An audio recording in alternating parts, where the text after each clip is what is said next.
Hello and welcome, मैं हूं विवान और आप देख रहे हैं बॉलीवुड का hottest news show Planet Bollywood news. हम एक बार फिर हाजिर हैं बॉलीवुड की latest news and hot gossips लेकर। So why wait, let's start with today's headline. Lakh कोशिशों के बावजूद सनी लियोनी क्यों नहीं चेंज कर पा रही है अपनी bold image?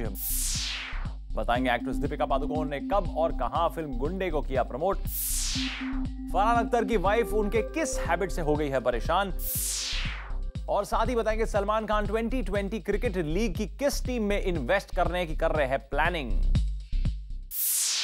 Planet Bollywood news की शुरुआत करते हैं आज की सबसे बड़ी खबर के साथ। एक्ट्रेस सनी लियोनी पिछले कुछ समय से अपनी इमेज मेकओवर में लगी हुई है, लेकिन सनी की लाख कोशिशों के बावजूद क्यों उनकी इमेज नहीं हो पा रही है change, find out in a top story.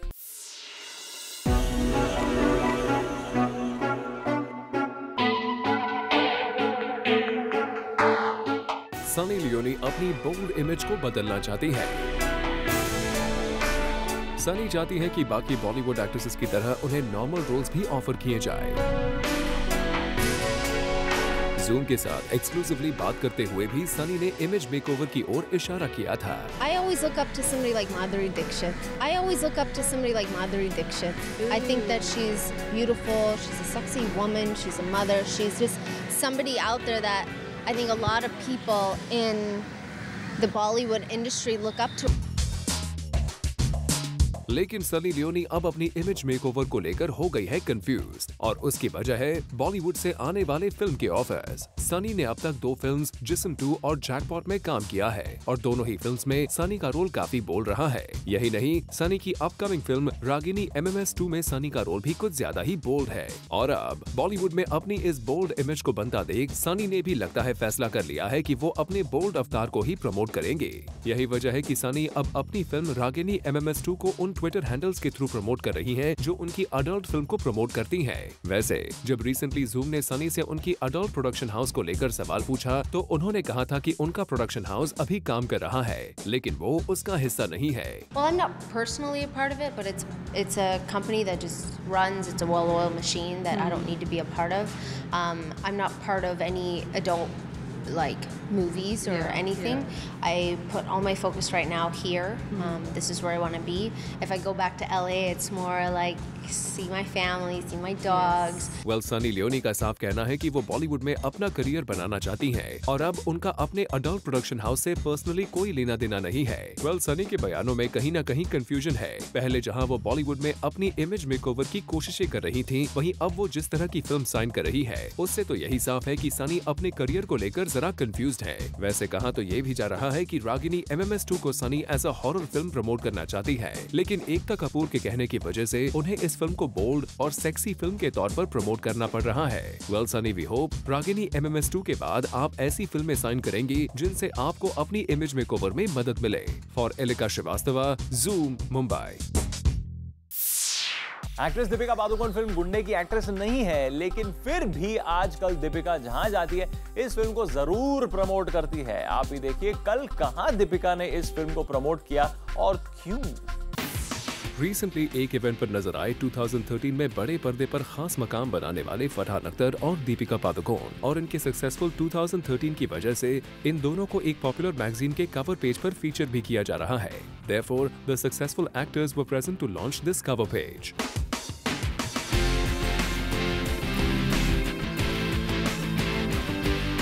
Farhan से जब पूछा गया कि भाग मिल्खा भाग की वजह से मिलने वाले सारे अवार्ड्स ने क्या बॉलीवुड के खान्स की नींदें तो हराम नहीं कर दी, तो इसका जवाब उन्होंने अपने पॉपुलर ह्यूमर भरे अंदाज में दिया। I think they sleep very well, please. And let's not blame the awards for my choices, please.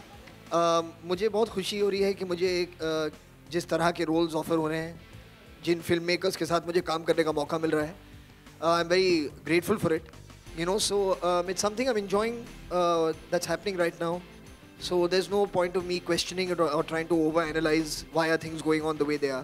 वहीं वैलेंटाइंस डे पर रिलीज हुई फिल्म गुंडे को दीपिका पादुकोण इस मंच से प्रमोट करते दिखाई दी and gave an overall review about the film. It's a very, very entertaining film. I think all three of them have done a fantastic job, and especially Ranveer and Arjun's chemistry is something that one should look out for. Farhan से पूछा गया कि क्या शादी के बाद Valentine's day का नजरिया चेंज होता है और does it still remain the same? His answer was in this manner. It comes on the 14th of Feb even after marriage. So it looks like all is going good for Farhan and Deepika. And now, as they say that once you are successful, you've got to grab the success for a longer period of time. Well, Deepika और फरहान इस success को कब तक grab करके रखेंगे, आने वाला वक्त और इनकी आने वाली फिल्मों से जवाब मिल ही जाएगा. For Salma Khan, Zoom, Mumbai. Film शादी के साइड इफेक्ट्स के एक्टर फरहान अख्तर की वाइफ उनके एक हैबिट से काफी परेशान हो गई है, लेकिन फरहान है कि उस आदत को नहीं छोड़ पा रहे हैं. आप खुद फरहान से सुनिए क्या है उनकी यह आदत. फिल्म शादी के साइड इफेक्ट्स में विद्या बालन और फरहान शादी के साइड इफेक्ट्स के बारे में खूब बातें कर रहे हैं, लेकिन रियल लाइफ में विद्या को लगता है शादी के साइड इफेक्ट्स नहीं बल्कि बहुत सारे गुड इफेक्ट्स होते हैं. शादी के बाद प्यार खत्म हो जाता है, पर ये बहुत गलत है. मेरे एक्सपीरियंस में ये it's completely false. I think shaadi only solidifies और strengthens that love even more, your bond even more. well, लगता है शादी के बाद विद्या की रियल लाइफ में इतना ज्यादा प्यार बढ़ गया है कि वो शादी के साइड इफेक्ट्स जैसी फिल्म में काम करने के बावजूद इस फैक्ट को मानने के लिए तैयार नहीं है. वैसे फरहान और विद्या वैलेंटाइंस डे के दिन अपनी फिल्म को प्रमोट करने आए थे. ऐसे में इन दोनों स्टार से मीडिया ने उनके वैलेंटाइंस डे प्लान के बारे में पूछा. अभी तक तो मैंने सिर्फ इंटरव्यूज दिए हैं सवाल लिए हैं और जवाब दिए हैं. सुबह से मैं वही करती आ रही हूँ. बट होपफुली शाम को कुछ रोमांस शायद हो सकता है. Every day is Valentine's Day, so जो भी है हम सब प्यार मोहब्बत से रहें. Every single day is important, not just today. well, जहाँ विद्या बालन को शाम का इंतजार था, वहीं फरहान के लिए हर दिन वैलेंटाइंस डे है. साथ ही यहाँ शादी की बातें ही हो रही थी, तो यहाँ विद्या ने बताया कि रियल शादी और रियल लाइफ की शादी में क्या डिफरेंसेस होते हैं. You said it, we're happily married in our real lives.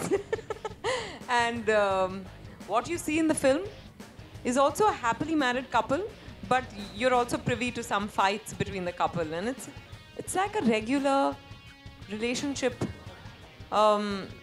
between two people. You know, it has its ups and downs and good and bad days, and that's what it is. well, film में फरहान को Vidya Balan silently floor पर गिरना सिखा रही है. ऐसे में reporters ने फरहान से पूछा कि क्या उनकी रियल लाइफ वाइफ ने उन्हें कभी फ्लोर पर साइलेंटली गिरने के लिए कहा है. Have I learned how to fall silently on the floor? This I learned many years ago. I do have. This is the one thing actually my wife keeps telling me about. I have a deviated septum, so I snore. Unfortunately, because I have a cold, so I have to snore very quietly in my sleep. और जब वो मुझे उठा के बोलती है कि ये बहुत जोर से खराटे मार रहे हो, तो मैं कहता हूँ what rubbish, I can't hear it. तो ऐसे चलते रहता है. well, फरहान की रियल लाइफ और रियल लाइफ में काफी सिमिलैरिटीज हैं. वैसे यहाँ विद्या बालन ने अपनी प्रेगनेंसी को लेकर चली आ रही खबरों पर भी मीडिया को क्लैरिफिकेशन दिया. इंशाल्लाह एक दिन आएगा जब मैं आपके सवाल का जवाब दे पाऊंगी, पर फिलहाल तो मुझे उसकी संभावना नजर नहीं आती. well, विद्या ने साफ कह दिया है कि वो फिलहाल ऐसी कोई प्लानिंग नहीं कर रही है. वैसे इस स्पेशल प्रमोशनल इवेंट पर विद्या बालन फरहान के साथ एक हॉट एयर बलून में डेट पर जाने वाली थी, लेकिन विद्या और फरहान का ये प्लान फेल हो गया और बलून ऊपर नहीं गया. दोनों ही स्टार्स काफी देर तक अपने बलून के ऊपर जाने का इंतजार करते रहे, लेकिन ऐसा हो न सका. और अपने इस प्रमोशनल प्लान के फेल होने के बाद फरहान ने जूम से एक्सक्लूसिवली बात करते हुए बताया कि आखिर ऐसा क्या हुआ कि उनका हॉट एयर बलून ऊपर नहीं उड़ पाया. It's Vidya's amazing luck with hot air balloons that's making this happen. But I think we have to obviously trust the guy who's flying the balloon. You know, and if he says it's dangerous because it's too windy to go up, then it's too dangerous to windy to fly. well, that was unfortunate. Hopefully शादी के side effects box office पर इस balloon से अच्छा perform करे. For Rudrani Chaturaj, Zoom, Mumbai.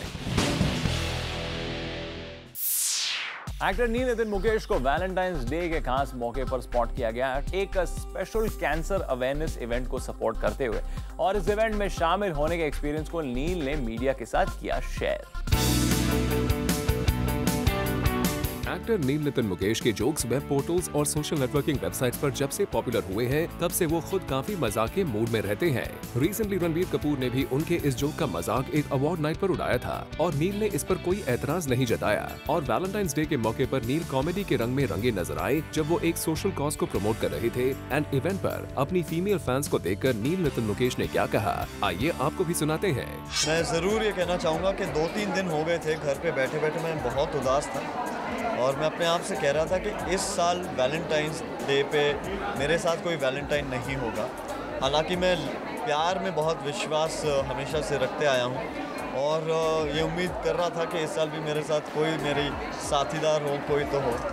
और 2 दिन पहले मुझे यहाँ से एक फ़ोन आया, मगर इन्होंने मुझसे ये सरप्राइज़ रखा था कि यहाँ पे 2000 इतनी खूबसूरत लड़कियाँ होंगी जो मेरे साथ वैलेंटाइंस मनाएंगी। टाइम्स ग्रुप द्वारा ऑर्गेनाइज किए गए इस कैंसर अवेयरनेस प्रोग्राम में नील नितिन मुकेश चीफ गेस्ट थे and he was making an honest effort to talk about cancer. The whole event was designed for women and educating them about the problems related to cancer. मैं यहाँ पे बस इन्हें support करने आया हूँ। मुझे लगता है बहुत ही इम्पोर्टेंट और इंटरेस्टिंग इनिशिएटिव है कि आप लवासा और टाइम्स ग्रुप ने ये जो इनिशिएटिव लिया है about creating awareness about cancer. I think it's very very important कि हम सब कैंसर के बारे में जानते हैं, मगर वो कैसे क्रिएट होता है, कहाँ से आता है, उसके बारे में हम शायद इतना नहीं जानते। नील नितिन मुकेश ने वैलेंटाइंस को कुछ ज्यादा ही खास बना दिया अपनी मौजूदगी से और अपनी फीमेल फैंस के साथ ठुमके लगाकर उन्होंने अपना चार्म कुछ ऐसा बिखेरा कि एक तीर से 2 निशाने हो गए, काम का काम और मस्ती की मस्ती। For Abhishek Singh, Zoom, Mumbai. Actress Richa Chadha को रिसेंटली स्पॉट किया गया एनिमल वेलफेयर ऑर्गेनाइजेशन पीटा के एक प्रमोशनल इवेंट पर और यहां रिचा ने मीडिया के साथ किया interact.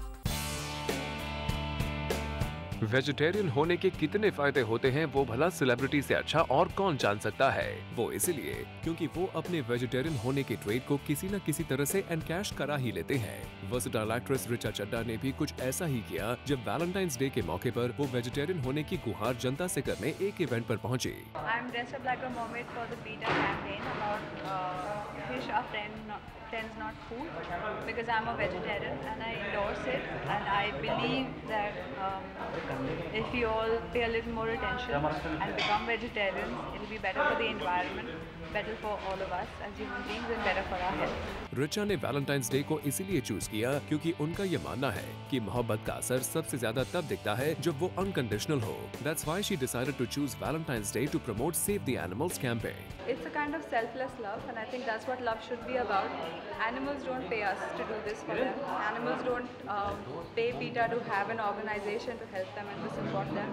And I think selfless and unconditional love is the best kind of love, and this is my way of spreading love, I guess. Richa was dressed in a very unusual fashion ensemble. She was donning an avatar of a mermaid, जिसकी details कुछ ऐसी हैं।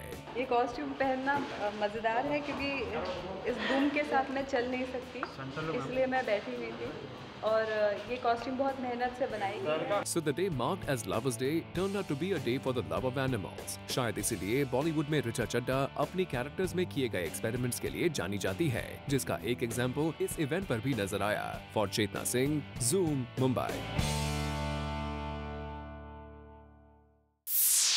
Planet Bollywood news में फिलहाल वक्त है एक छोटे से ब्रेक का, लेकिन ब्रेक के बाद आपको बताएंगे सलमान खान 2020 क्रिकेट लीग की किस टीम में इन्वेस्ट करने की कर रहे हैं प्लानिंग। बॉलीवुड से जुड़ी कोई भी न्यूज आपसे ना हो जाए मिस, इसलिए बॉलीवुड की हर छोटी से लेकर बड़ी खबर हम आपके लिए रोज लेकर आएंगे हमारे खास सेगमेंट बिट्स एंड बाइट्स में। खबरों की माने तो डायरेक्टर मणि रत्नम ने अपनी अपकमिंग बाइलिंगुअल फिल्म में ऐश्वर्या राय बच्चन और श्रुति हसन को साइन करने के बाद फिल्म की तीसरी एक्ट्रेस के लिए सोनाक्षी सिन्हा को अप्रोच किया था, लेकिन सोर्सेज की माने तो Sonakshi has turn down Mani Ratnam's offer. दरअसल सोनाक्षी फिलहाल के लिए किसी भी मल्टी स्टारर फिल्म पर काम नहीं करना चाहती। फिल्म मेकर आशुतोष गोवारिकर अपनी पीरियड फिल्म मोहनजोदारो के प्रिपरेशन में जोरों शोरों से लगे हुए हैं। सोर्सेज की माने तो आशुतोष ने अपनी इस फिल्म के लिए जर्मन सिनेमेटोग्राफर कार्ल वॉल्टर लिंडनलॉफ को हायर किया है। आशुतोष अपनी इस फिल्म पर पिछले 2 सालों से काम कर रहे हैं। खबरों की माने तो सनी लियोनी ने एकता कपूर से रिक्वेस्ट की है कि वो रागिनी MMS 2 को सिर्फ एक बोल्ड फिल्म की तरह प्रमोट ना करे, क्योंकि इससे उनकी इमेज फिर से एक अडल्ट स्टार की हो जाएगी, जो वो नहीं चाहती। लेकिन सोर्सेज की माने तो एकता ने सनी की इस रिक्वेस्ट को मानने से इनकार कर दिया है। खबरों की माने तो फिल्म भूतनाथ रिटर्न के मेकर्स ने अपनी फिल्म के एक प्रमोशनल सॉन्ग की शूटिंग पर पूरे 3 करोड़ रुपए खर्च किए हैं। हम आपको बता दें कि इस सॉन्ग में बिग बी के साथ यो यो हनी सिंह भी नजर आएंगे। अनुराग कश्यप बहुत जल्द एक टेलीविजन शो में अपनी 5 शॉर्ट फिल्म्स को दिखाएंगे, जिन्हें उन्होंने ह्यूमन ट्रैफिकिंग के इशू पर बनाया है। सोर्सेज की माने तो इस शो के मेकर्स से अनुराग की बात हो चुकी है और आने वाले 1 महीने में अनुराग की ये फिल्म टेलीविजन पर दिखेंगी। खबरों की माने तो संजय लीला भंसाली ने अपनी फिल्म बाजीराव मस्तानी के लिए अजय देवगन और दीपिका पादुकोण को साइन करने का फैसला किया है। साथ ही सोर्सेज का कहना है कि इस फिल्म में अजय के सेकंड ऑप्शन के तौर पर संजय ने रणवीर सिंह का नाम भी रखा हुआ है। हम आपको बता दें, संजय की इस फिल्म के लिए पहले शाहरुख खान और सलमान खान का नाम सामने आ चुका है। खबरों की माने तो Salman Khan T20 cricket league में काफी रुचि दिखा रहे हैं। रिसेंटली मुंबई में एक मैराथन रेस को फ्लैग करने पहुंचे सलमान नेस वाडिया से क्रिकेट लीग पर डिस्कशन करते दिखाई दिए थे, जहां वो नेस की टीम से जुड़ने की बात कर रहे थे। बता दें, Salman's very good friend Preity Zinta is also a part of the same team. Legendary singer Lata Mangeshkar को कल शाम एक खास अवार्ड से नवाजा गया और इस अवार्ड सेरेमनी पर सिंगिंग फ्रेटर्निटी के कई बड़े नाम नजर आए। The goddess of music Lata Mangeshkar का नाम जब भी जुबान पर आता है तो उनके गीतों को गुनगुनाने का मन कुछ इस तरह करने लगता है कि जिसकी कोई कल्पना ही नहीं की जा सकती। Recently, the musical maestro was honored with an award for excellence in music. The veteran singer looked graceful as ever and was wearing a smile to die for. Lata ji को सम्मानित करने मौजूद थे पद्म भूषण और पद्म विभूषण द लेजेंडरी फ्लॉटिस्ट श्री हरि प्रसाद चौरसिया। पंडित जी से लता जी के लिए जब 2 शब्द कहने के लिए कहा गया तो उन्होंने कुछ ऐसा कहा कि पूरा हॉल तालियों और हंसी की किलकारियों से गूंज उठा। मुझे सब लोगों ने कहा है कि मुझे इसके साथ फोटो चाहिए, तो मैंने कहा कि कुछ चार्जेस मैंने लगाए हैं, जो भी फोटो लेना चाहेगा मुझे 50 रुपये देना पड़ा। धन्यवाद सबको, बहुत बहुत धन्यवाद, बहुत अच्छा। लता जी का क्या कहना था इस मौके पर, आइए जानते हैं।